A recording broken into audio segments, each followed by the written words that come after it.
Eventful week for Rory McIlroy at TPC Sawgrass, going from snatching phones to snatching trophies and taking home $4.5 million as he wins the playoff on Monday against JJ Spaun. Pretty fun event overall. And now we turn our focus to the Valspar Championship, wrapping up the Florida Swing. Honestly, not a bad field, despite the fact it is not a signature event for this week. We're going to break down what we think of the top-end golfers who are in this field this week, let you know our top bets at FanDuel Sportsbook, and our top DFS picks on FanDuel. Welcome on into the Heat Check, a FanDuel Research podcast. My name is JimSannes.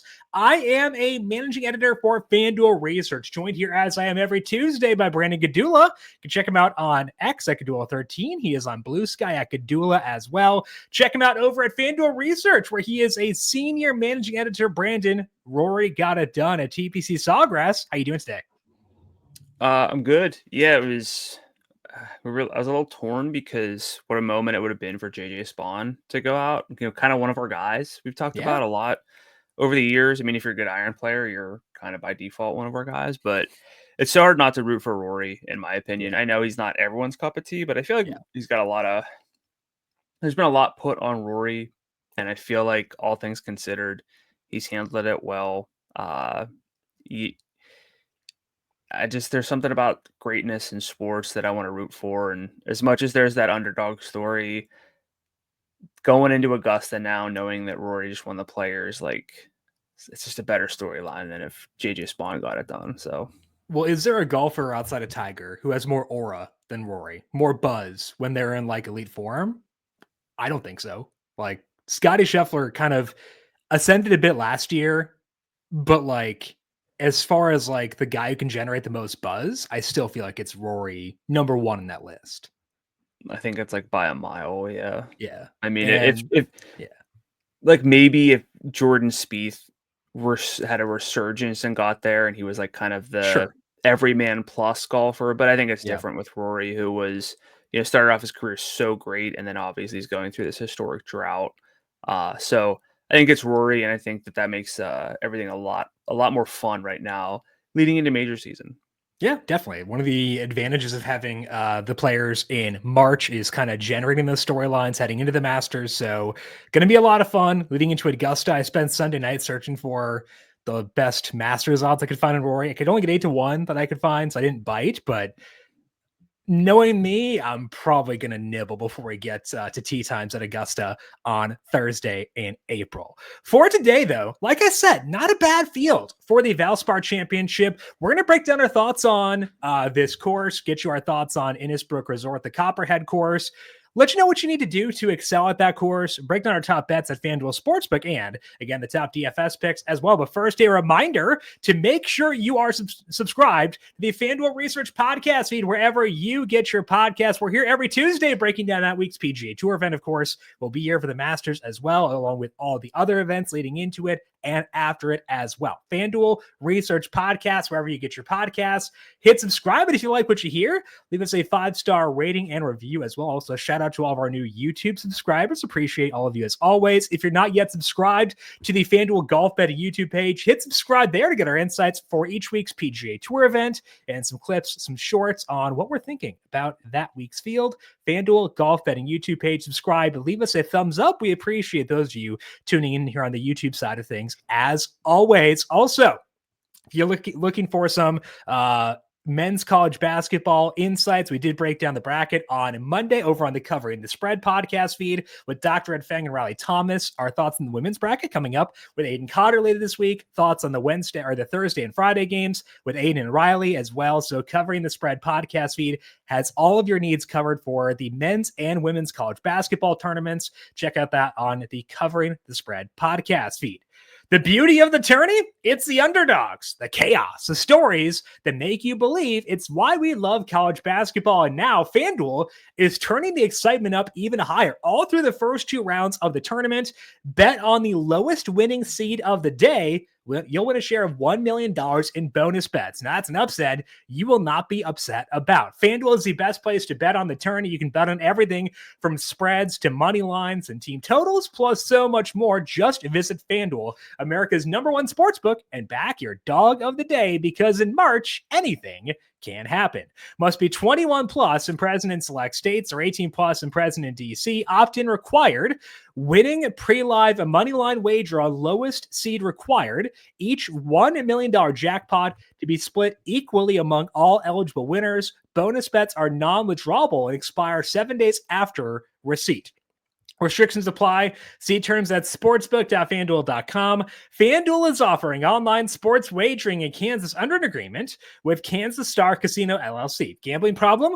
Call 1-800-GAMBLER or visit fanduel.com/RG. Call 1-888-789-7777 or visit ccpg.org/Jack Connecticut. Visit mdgamblinghelp.org in Maryland. Hope is here. Visit gamblinghelplinema.org or call 800-327-5050 for 24/7 support in Massachusetts, or call 1-877-8-HOPE-NY or text HOPE-NY in New York. Let's dig in now to the Valspar Championship. It is, as mentioned, Innisbrook Resort, the Copperhead Course, which is lengthened for this year. Now 7,352 yards and a par 71. It's playing longer than it has because they changed things up on hole number 9, playing a longer tee box there. There are 156 golfers in the field. The top 65 plus ties will make the cut after the first 2 rounds. Brandon has mentioned, bit of a different setup this year. So it's a longer course, but also a lot of trees in play this week. So no sweat. Just be long and be accurate off the tee. No small tie or no big ask there at all. What stands out to you when you look at Innisbrook Resort? Yeah, I mean, the Copperhead course is a menace for pro golfers, and we tend to see that reflected in winning scores being, moderate, I'd say. It's not like it's even par golf, even par cut lines roughly, but the last 4 winners have been 12 under, 10 under, 17, and 17 under. The reason I said last 4, 5 years ago, this event was canceled due to the COVID-19 pandemic. So most of what I dig into is going to be just the last 4 years. So I don't bring 6 years into this, but yeah, you mentioned the trees. It's a longer course for being a par 71, especially, but tight fairways. Data Golf has this one 27.7 yards on average in terms of how it's played, which is about as tight as it gets for all intents and purposes on the PGA Tour. In terms of that average fairway width, the average green size a little bit smaller than average, 5,800, 5822 square feet, which is a little smaller than the tour average, which tends to run just above 6,000 square feet. That's according to the GCSAA tournament fact sheet. Great place to start your research each and every week. But when you look at, we know it's got, tight landing areas, forced layups. Like, what does all this mean? Well, it puts an emphasis historically on tee to green game, but specifically ball striking. Strokes gained approach is going to be crucial off the tee, with an emphasis for me on accuracy. It's not enough just to be accurate with no semblance of length. That's not probably going to get it done this week. But you also got to get up and down. So strokes gained around the green is important. Par 5 scoring, despite being a par 71, very important with 4 of them. And really proximity from 175 yards and longer due to, tight holes or tight fairways specifically, and getting angles to the holes. Forced layups, etc. So it's a bit similar to what we saw at Sawgrass in terms of the key stats for me. There's penalties in play. Accuracy tends to win out over distance, and there's a bit of a de-emphasis on putting, and you kind of see that played out in the recent winners. So the last 9 winners here were all 13th or better in strokes gained tee to green during their victories. Peter Malnati, who won last year, he was 13th, so he's like the high end of this. Everyone else was 6th or better in strokes gained tee to green. You have to putt pretty well too. It's not like, you can just lose strokes putting. It's not like that.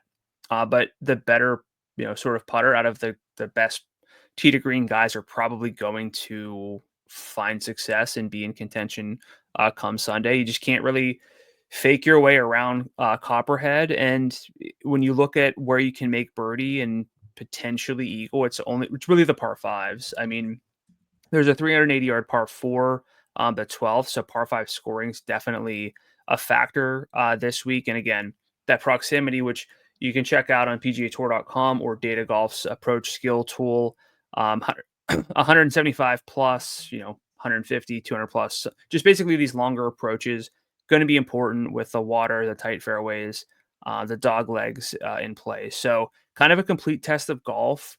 And good news for us historically, although we're kind of not just tee to green boys anymore. Some big tee to green names are probably going to get a lot of buzz this week from you and I in particular, I would assume. Yes, you are correct. And if I can downplay putting a bit, I'll take it for sure. We'll see how things play out later on, though. But I think in general, like you said, it is kind of an overlap with TPC Sawgrass in terms of we do want some accuracy. We do want amazing tee to green play, emphasis on ball striking there. So honestly, I'm okay running it back. And I think that's pretty enticing. I've got some guys on my list who played pretty well at TPC Sawgrass too. So should be a fun list to run through for today. Let's start things off by talking about course history at Innisbrook Resort, the Copperhead Course, and identify some golfers who have done well here in the past. And honestly, pretty good list at the top, at least, of guys who have played well here in the past. Brandon, who stands out to you based on your process here?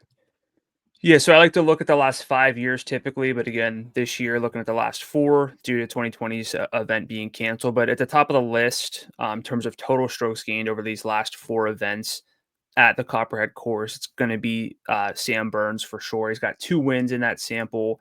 His second one in a playoff over Davis Riley.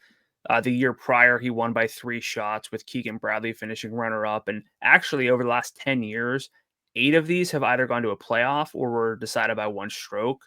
Peter Malnati won by 2 last year, Burns by 3 in 2021, but typically goes close. We've seen 3 playoffs in the last 10 years.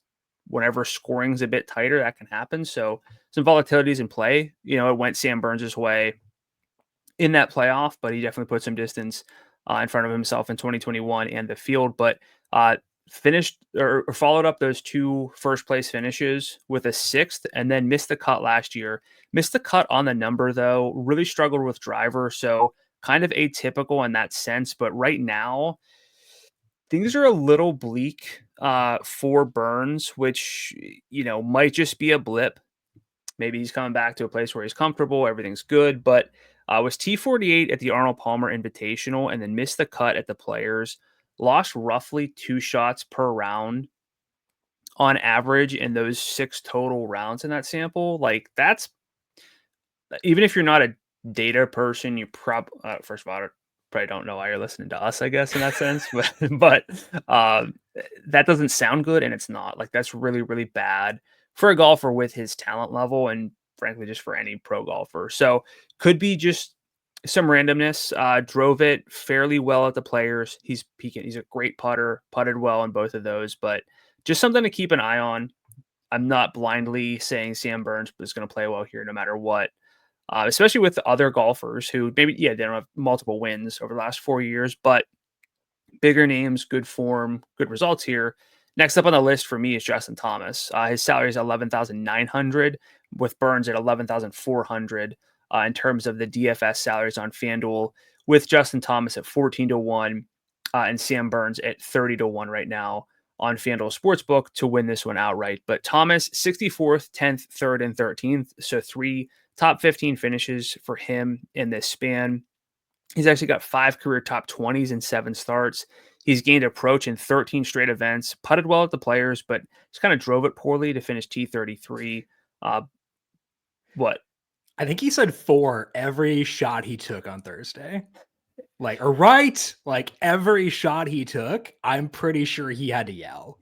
Yeah, and then bounced back pretty well for JT. Oh, yeah. I mean, tying the course record is decent. Yes. I don't know. Just, what a way to make the cut. Just a typical normal Thursday, Friday. Yeah. Someone who's a little bit more consistent, and by which I mean a lot more consistent, is the co-favorite, Tommy Fleetwood. His salary is $11,800, but he's also 14-1 right now. With Justin Thomas to win at FanDuel Sportsbook, 3rd and 16th in his 2 starts in this span. A perfect 8 out of 8 in strokes gained across, again, positive in all 4 both years. You'll love to see that. He's finished top 25 in 14 straight starts, was T5 at Genesis, T11 at API, and T14 at the Players. I like Tommy at tougher setups. I get it. He hasn't won. You can question the upside, but I don't think we need to be out on Tommy this week. Just saying that. Davis Riley's played well here. Did miss the cut last year. He's a value play at 7,700 from a DFS standpoint, but 19th and second before that.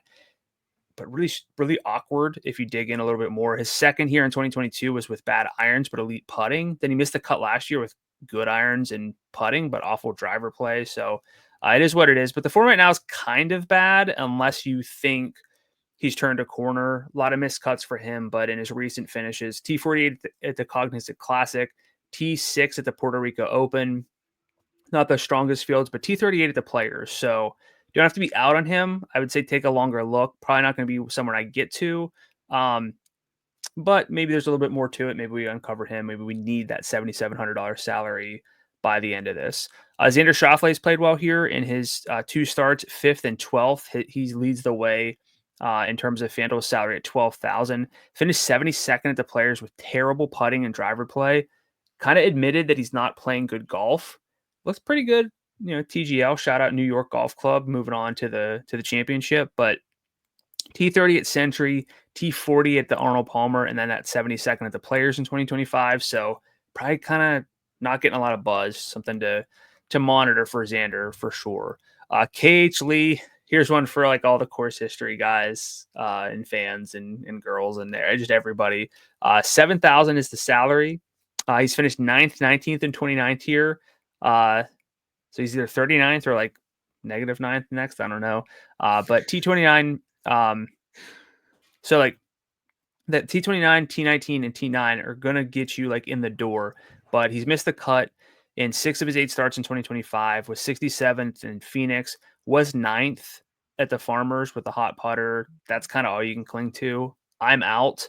If I'm going to take a chance on someone with iffy form who maybe plays well here, it might be Victor Hovland. I know it's like a complete 180 in terms of the salary, but Hovland's salary is 10,000 this week. It's kind of gnarly. He's finished 33rd and 3rd. Missed the cut at the Genesis, Arnold Palmer, and the Players, despite great irons in each. He's got to figure it out with the short game. I know that's something we've been saying, but he can ball strike his way to a made cut, and then if he just gets some stuff to fall in, that's kind of interesting. And then 2 more names to round out the list. Taylor Moore, he's got a win here. Followed that up with a 12th. His salary is $9,900.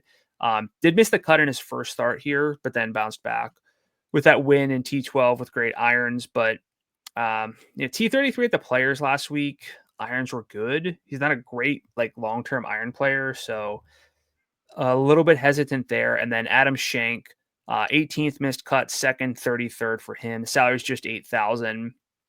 Missed the cut at the Cognizant and the Players despite good irons.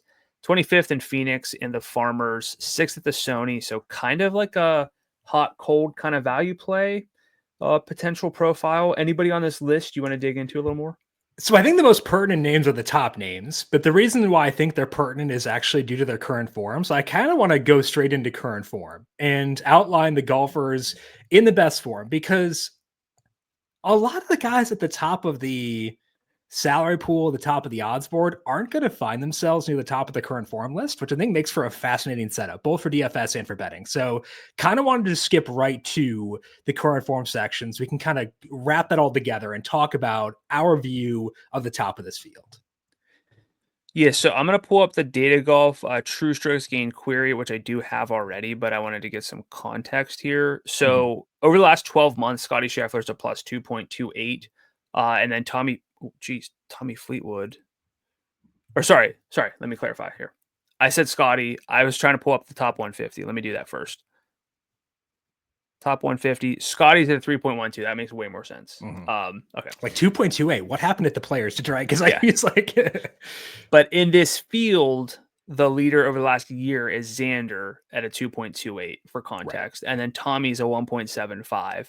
But right now, like you tend to see some spike numbers if I'm looking at the last 3 months. You don't really see that. Sepp Straka actually leads the way to 2.05.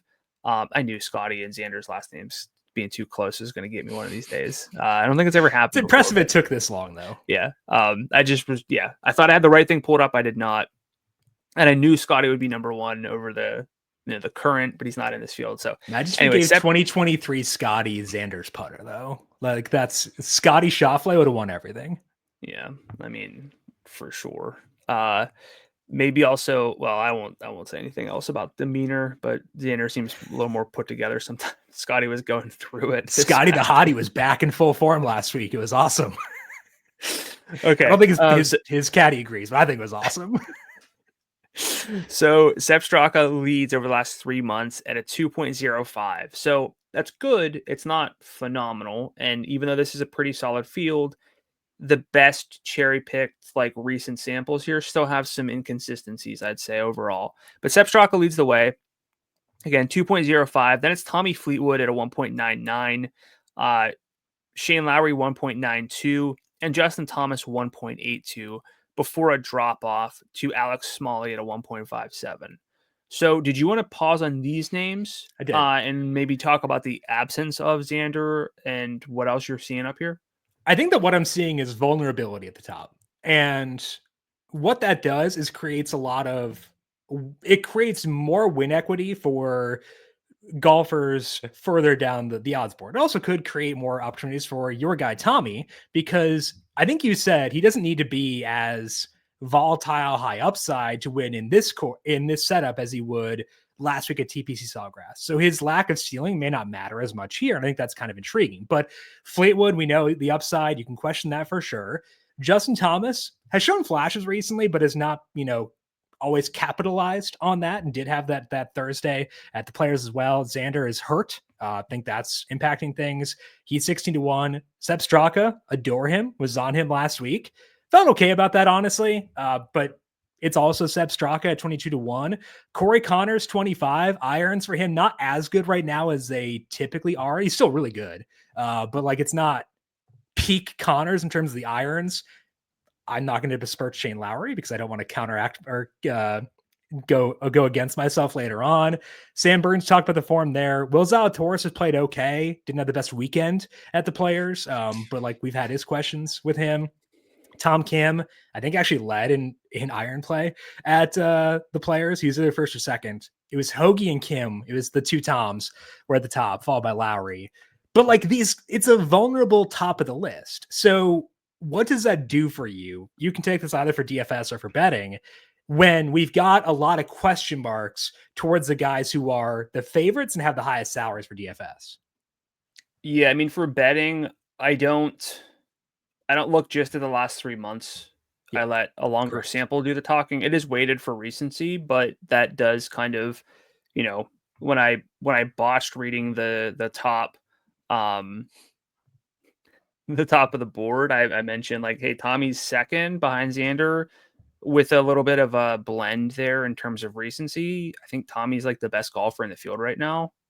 It helps that he's really consistent, but I factor in like volatility, and it's like he has no upside. He's very good golfer, just doesn't have like the actual results to show for it. I put up the field. I thought at the top of the show we talk about how the field's rating out. I was like, oh, we got 3 top 10 golfers in the world. And I just kind of saw how they qualified. And for Fleetwood, it's because he's top 30 on the FedEx Cup playoffs and eligibility points list.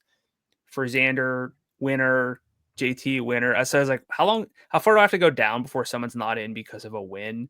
And it's Adam Scott, who's 29th in the world. He's got wins, just not recent enough to get him in the field. So like, that's got to change eventually. And I think that I can factor it in easily for betting because I can just trust that what my model's doing is accounting for some suppressed recent form, some volatile recent form. For DFS, though, this is a strange week in a lot of ways where we have like the highest salaried golfer who might not be the most popular. I still think Xander will be, but it's very easy to question the form.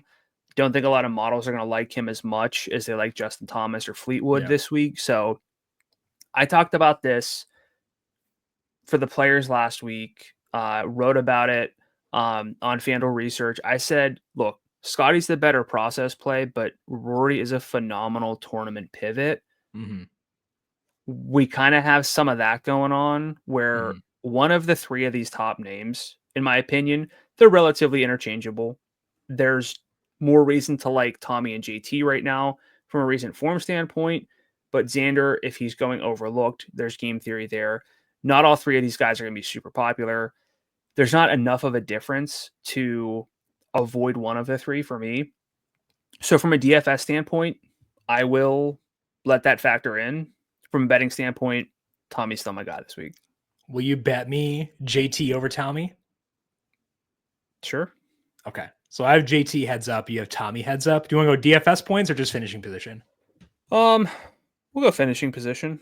Okay. I got JT. You got Tommy. I feel better about JT this week. I like Tommy, but I think that JT. You don't like Tommy. That's clear. No, I do. I just don't like him when I can bet JT at the exact same price or use JT for $100 more in DFS when JT's like his overall form right now is very good. Like if you look at the past 6 months of data golf, JT is at 2.19 true strokes gained. Tommy's at 1.82. I look at a strokes gained to stabilization where it's looking at longer term sample for short game, shorter term sample for ball striking. JT number one in the field there at 1.90 true strokes gained. And Shane Lowry number two, 1.87. Tommy is third at 1.81. So JT is better than Tommy in both the numbers I look at. So your process is better than mine. I will admit that, but I just want to go JT over Tommy because we haven't had a lot of head-to-heads recently. So I need the action boss, and I'll take JT over Tommy. Tommy better last 12 months, last 3 months, but JT's better last 6 months. So that's a sample I picked, bro. That's a sample I picked. Sorry. It's close. That's what I'm saying, though. It's close. It's not like I'm going to fight you on it. I'm okay with it. No, I agree. It's close. It's very close. I'm not going to bet either. I don't think I would need JT to lengthen a bit. But I think the case for Tommy is good, and you'll give the full case for that later on. Who else has good form entering this week's event? Yes. So in terms of the actual kind of core of what this section is supposed to be is to look at the golfers with salaries of 10,000 or lower on FanDuel from a DFS standpoint with the best form over the last 3 months. And it's not the longest list of guys gaining at least a shot per round. Rasmus Nørgaard Peterson, though, leads the way at a 1.33. His salary is 8,800. He's 80 to 1 to win. 25-year-old Danish golfer with a runner-up at the Puerto Rico Open and a runner-up at the Qatar Masters in his 2 most recent starts. That was after 2 straight missed cuts, but those followed a T10 at the Hero Dubai Desert Classic to start 2025. So he's got 3 top 10s and 2 missed cuts, but the missed cuts were actually one was on the number, one was by another shot. He's a good iron player, not the best putter, but that's a fine formula from a value golfer, especially at a course where ball striking should win out long term. Lucas Glover's at a 1.24. His salary is 9,800. He is 7th in approach and 8th in accuracy over the last 50 rounds. I love that at a ball striker's course. He's 32nd in putting. That long putter is really helping him out. I love Glover this week. I know I'm not alone in that, so we'll talk more about him in detail as well. Thomas Dietrich's at a 1.12. His salary is 9,500.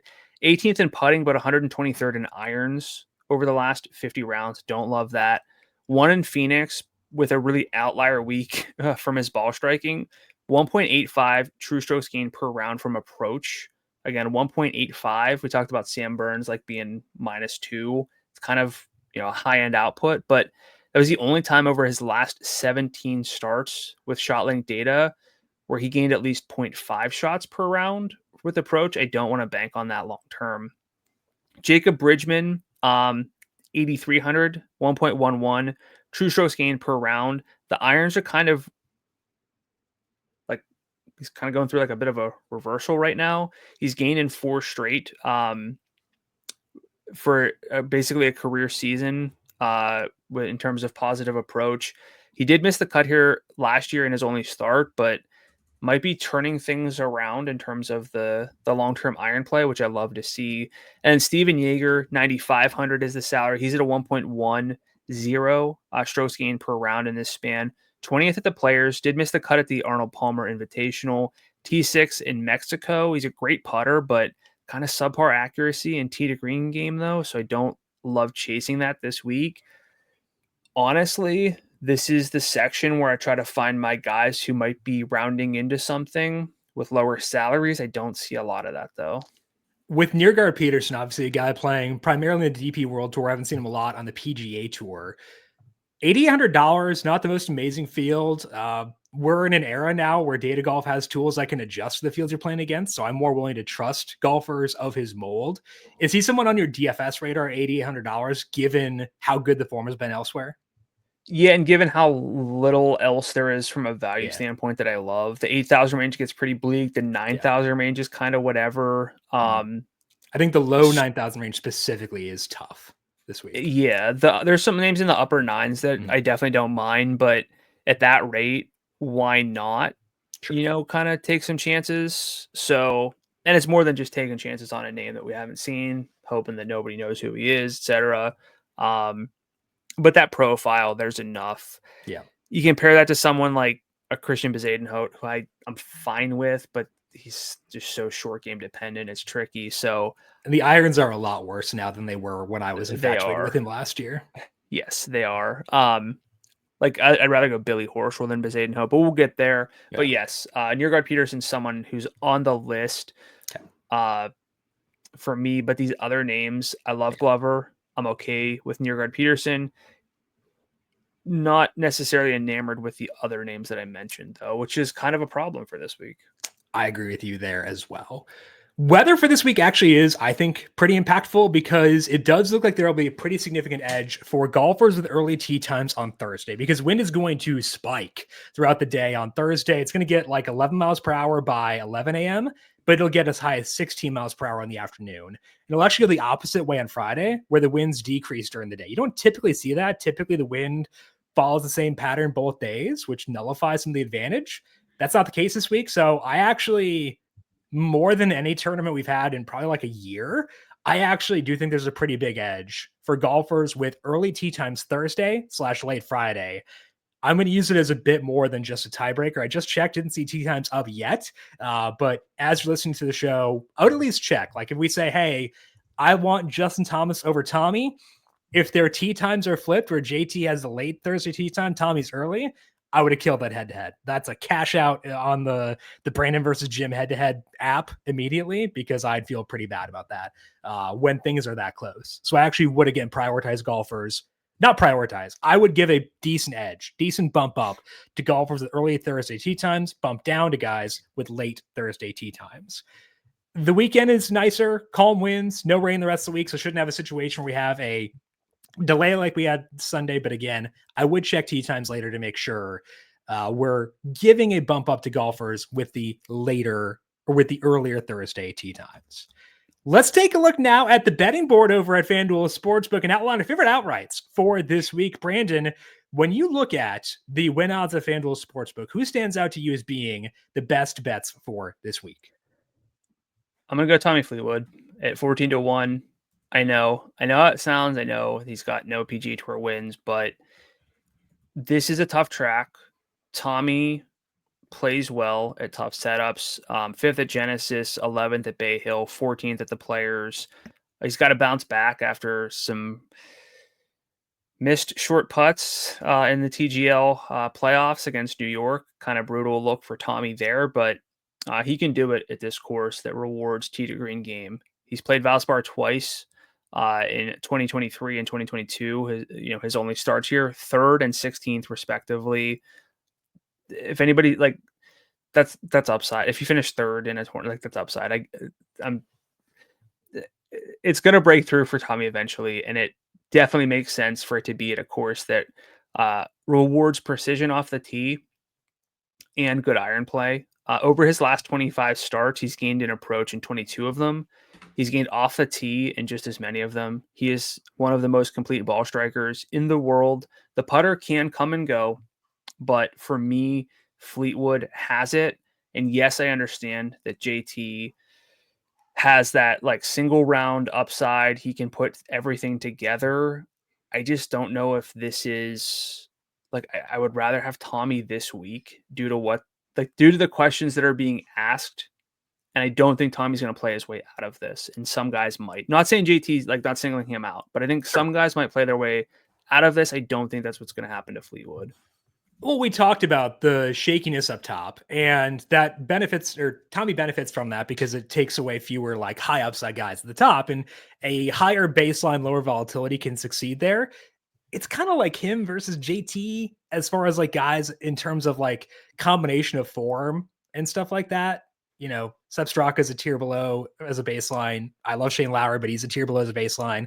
Corey Connors, same thing. So I get the case for him. I'm not going to get there myself, but I do understand the case for Fleetwood in this specific field. So I'm not going to push back on it. I think that 14 is a fine number. Just not going to get there myself. I understand it. Okay. Who else do you like as far as win bets this week? What about another really accurate driver with good irons and an improving around the green game and maybe some putting that's not as bad as it used to be, who does have single round upside? He's third behind a Justin Thomas and Xander Schauffele in 68th sort of percent outcome in terms of his last 50, and that is the Canadian. I forgot to put the Canadian flag emoji on the Google Doc here, but Corey Connors, 25-1. His tee to green game specifically, again, it just comes from that accuracy and irons that he has, unlike a lot of others. 13th in accuracy, 24th in approach over the last 50 rounds. You mentioned, like, yeah, it's not historically where Connors has been, but there's a little bit of a trade-off in the fact that his around the green play is not as bad as it used to be by any means. We've seen that translate to the Copperhead Course at Innisbrook, T21 in 2021, T16 in 2018, which were his only two starts. Ball striking was great in both of those. Talked about that around the green game trending up. And frankly, he fits for who I think could win. You know, we look back, we say, look, it's a ball striking test. It's about saving par and making birdies when you can, not about just being the best putter in the planet. That to me is Corey Connors as well. So my model sees value with Connors, and I see the case for him as well. And I mentioned before that Connors, the irons are not as great right now as usual. That's mostly because he hasn't had like the big spike weeks recently, but we know he can. So despite the fact he hasn't had them recently, that's in his bag. And if he combines, if he has one of those like crazy iron weeks combined with the improved around the green play and the better putting, that's a good recipe for winning. So I think that 25-1 for Connors, very, very enticing. So I do understand the case there as well. So you're on Connors 25-1, Fleetwood at 14 as well. I also like a guy with amazing irons who has good accuracy off the tee and has some upside is 25-1. But for me, that's going to be Shane Lowry and not Corey Connors. I think that Shane Lowry is my favorite outright for this week. And when I say great irons, I mean tremendous iron play right now for Lowry. He ranked third in the field in approach last week at the Players. He finished 20th there despite losing nearly 2 strokes putting at TPC Sawgrass. Lowry's a guy who's accurate off the tee, doesn't have the worst distance either for the holes where that matters. If you look at him since the start of the new PGA Tour season, Lowry's finished cut 2nd, 39th, 11th, 7th, and 20th. So had some upside in there. Not dealing with facing Rory, not dealing with facing Scotty for this week. You know, Xander not at 100% either. I think that Shane Lowry can win against this field, and 25-1 is pretty enticing for me. So among all the outrights in the field, I like Shane Lowry most at 25-1. I know you don't tend to be as high on Lowry as I am. Is it primarily the putter that draws you away? Is the fact that you can get Connors at the exact same number that puts you away from Lowry? What to you is the main downside of Lowry for this week? Their profiles are super similar. Mm-hmm. Lowry's the better iron player. Connors the better driver. The putter in overall short game does slightly favor Lowry, but I know this might sound a little hypocritical. Connors just has like that upside that Lowry doesn't have. If you want to knock Tommy for that, it's kind of like Shane Lowry's sort of bugaboo as well. So for me, it's very close. I liked Lowry as well. I wouldn't be out on him if that number moved at all. But I kind of feel like, to me, Lowry is more of a contender than Lowry. And Tommy's like elevated, like he's a tier above these guys from a baseline. So that's why I think that doesn't matter as much. And there's a name who I think you might talk about. If not, I'm going to talk about him in the non-outrights. with a similar enough profile to Shane Lowry and Corey Connors that I want to get back in. So it's kind of less to do with Lowry and more to do with just you got to pick. For me, that was Connors, and it's going to be somebody else as well. Well, we talked about the similarities between TPC Sawgrass and Innisbrook Resort, and that bodes well for my second outright this week, which is Lucas Glover at 45-1, because he was in contention for the entire weekend at TPC Sawgrass, played really well there, and he's now finished exactly third in 4 out of 14 events since the Tour Championship.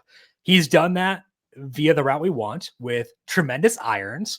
The putter for Glover, like you said, in the current form section has been pretty good recently as well. He's unlocking in there. He is more accurate than he is long, so should be able to do well at this kind of course. But also without the distance, he does still gain strokes off the tee despite the lack of distance. So I don't mind if you want to go with Glover top 10 at 4-1. I think that's a fair route too, but I actually do think that Glover has the upside to win this event. So I'm going outright. Where are you going as far as your favorite Glover bet this week? So if I'm going with Fleetwood and Connors, I didn't want to give a third outright, but sure. Glover was super close there. 45 is such a good number too. But to finish top 10, he's plus 400.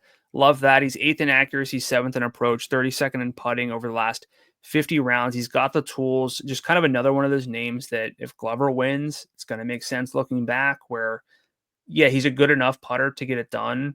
But really it was because he just was a top 6 golfer, tee to green, which historically, or Malnati was 13th. So you got to be one of the best. He's got tons of course history, 66 rounds here since 2004, 6 straight made cuts, solo 11th last year. For me, Glover, either 4-1 for top 10 or 45-1 to win outright. I like that a lot.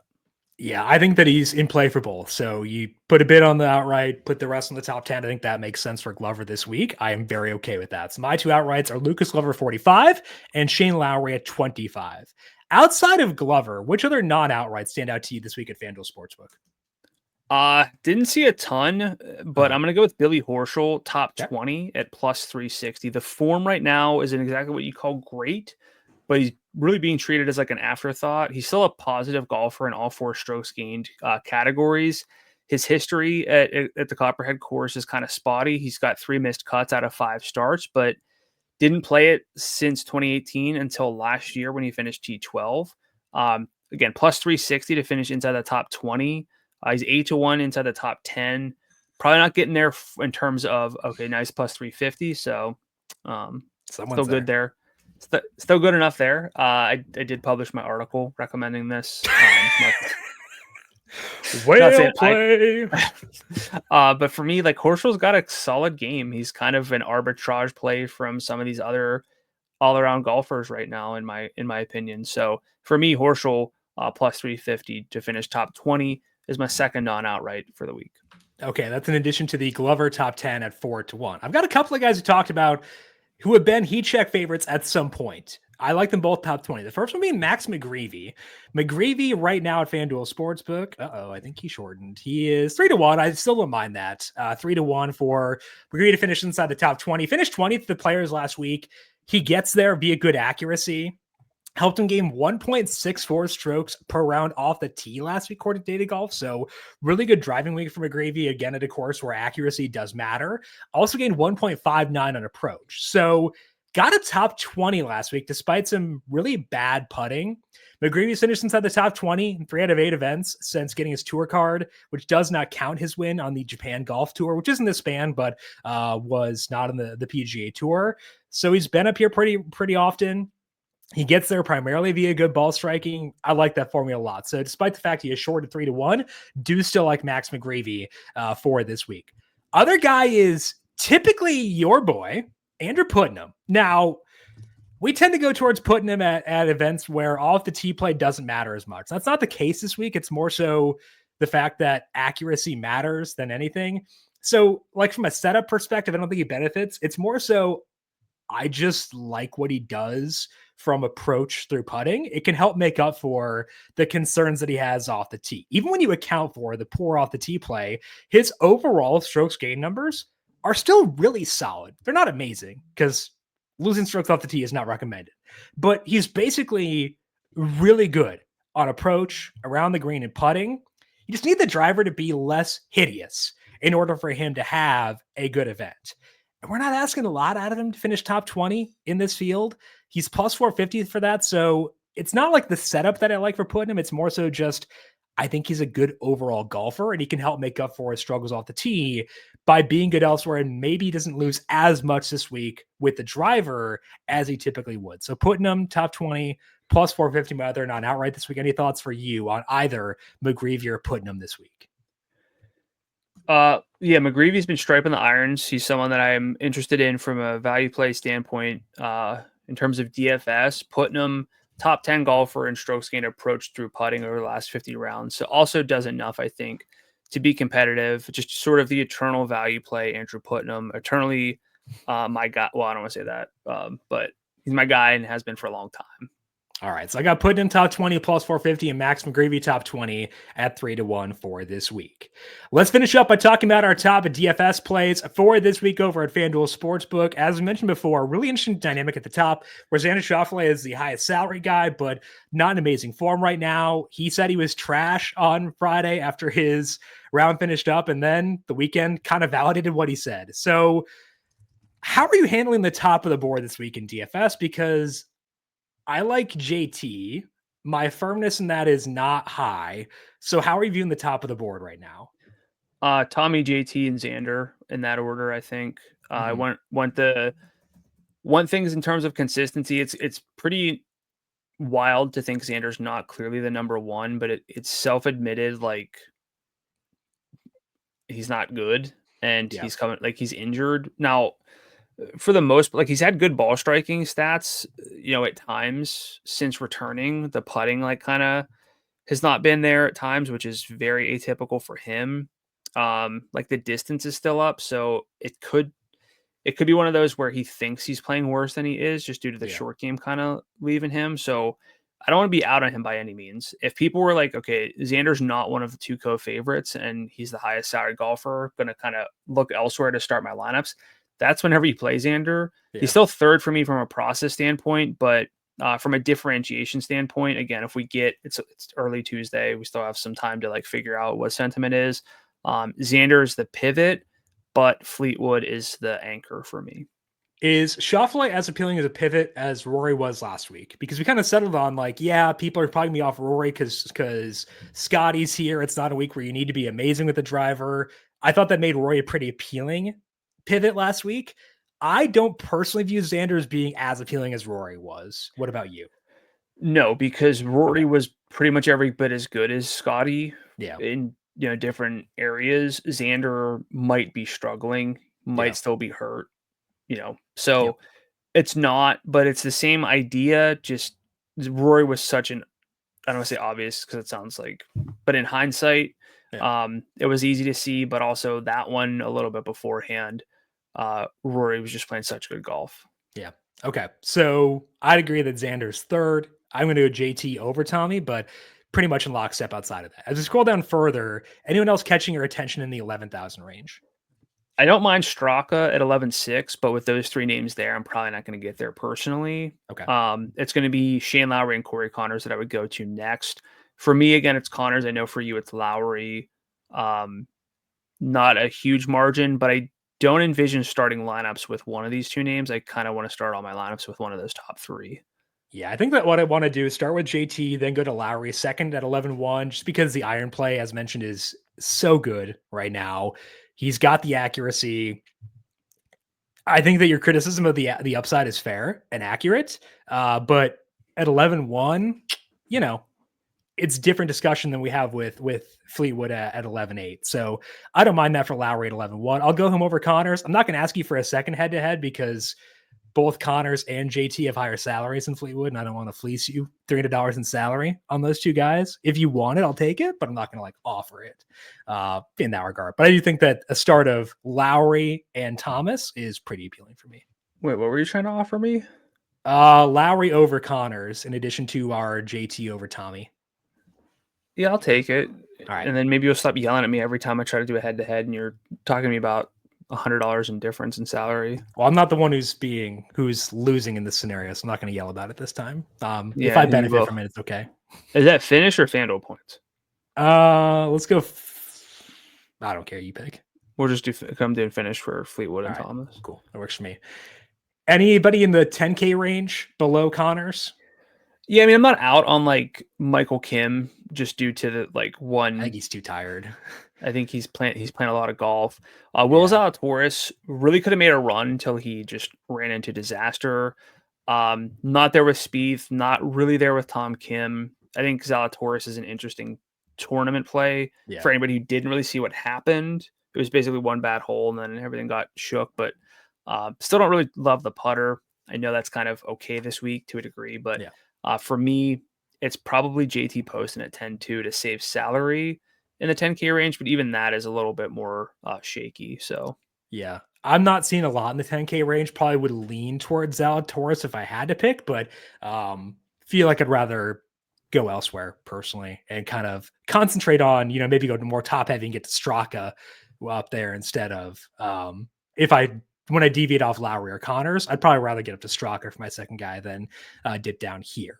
Let's get down to the 10,000 range through the upper 9K range. I love Lucas Glover. I think that shouldn't be a huge surprise based on our betting discussion. Glover's salary, $9,800. He's a guy who pops up his value every week. You're like, oh man, the finishes aren't really there. He's been just fine. Okay. But also like you can have weeks like last week. And it's not like the disappointing weeks are bad for Glover by any means. So I think he's the best play in this range of 98 and kind of the lone guy who really stands out to me. What about for you in this Victor Hovland through the mid 9K range?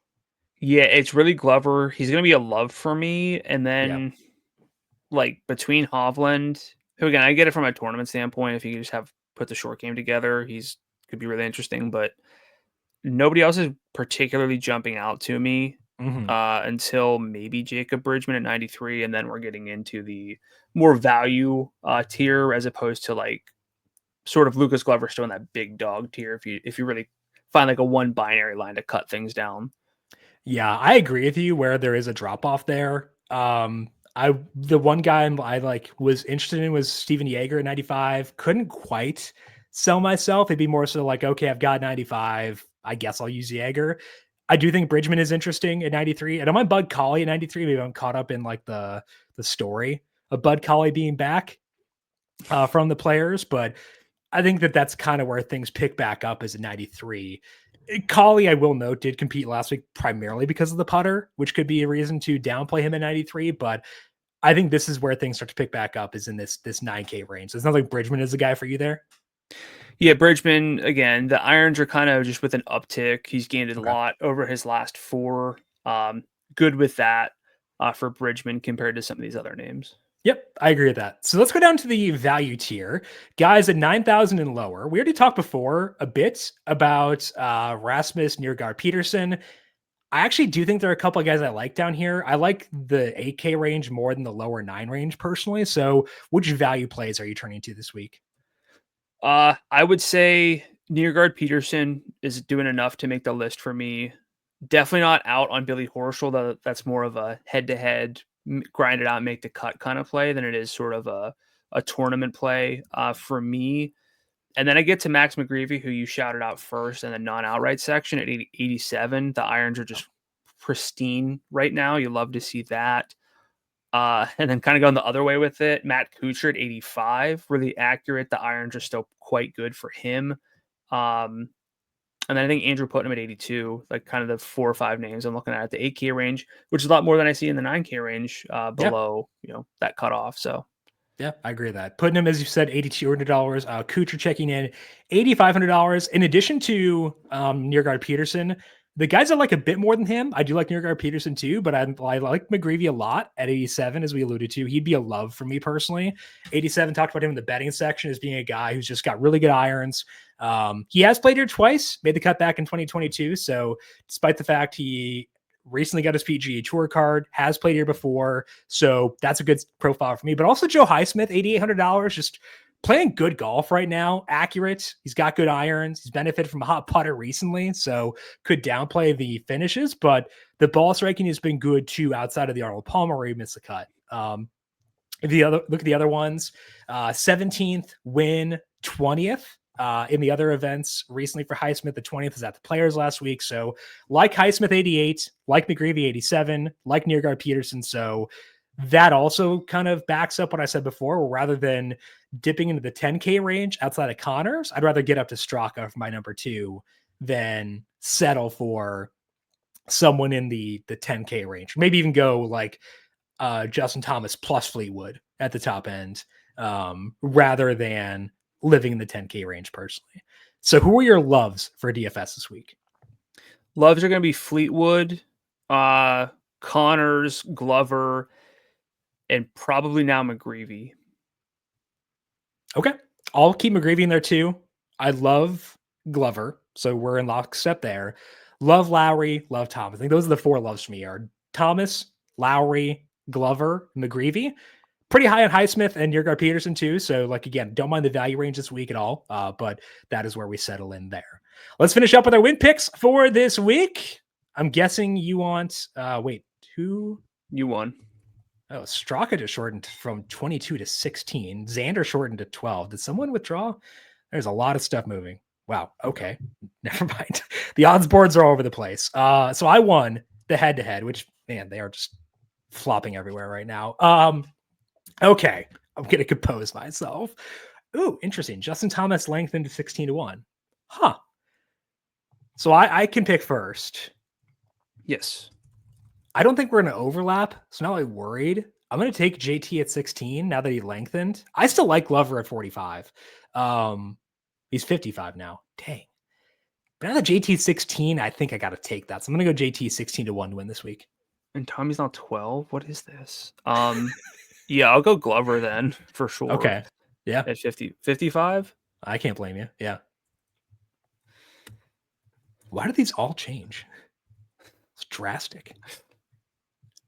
I'm trying to check news, but yeah, Straka went from 22 to 16 back out to 18. Who's your second one then?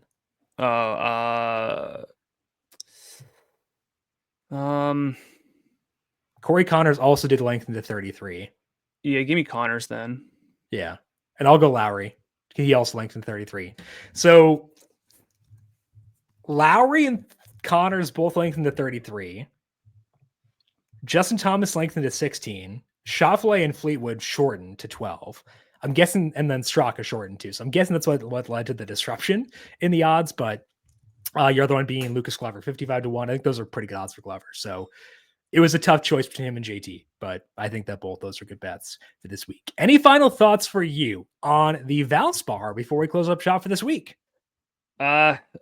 Nothing certain. That's clear, especially based on what we just saw. So I don't know what's going on. We'll figure it out. But yeah, I mean, like nothing's guaranteed. It's a tough course. Stuff can happen. One bad hole can take someone out, which is why I do just feel good about Fleetwood. Clearly not alone in that if his number just shortened. But I feel like someone who can have a good, consistent game is something I like to see for Copperhead.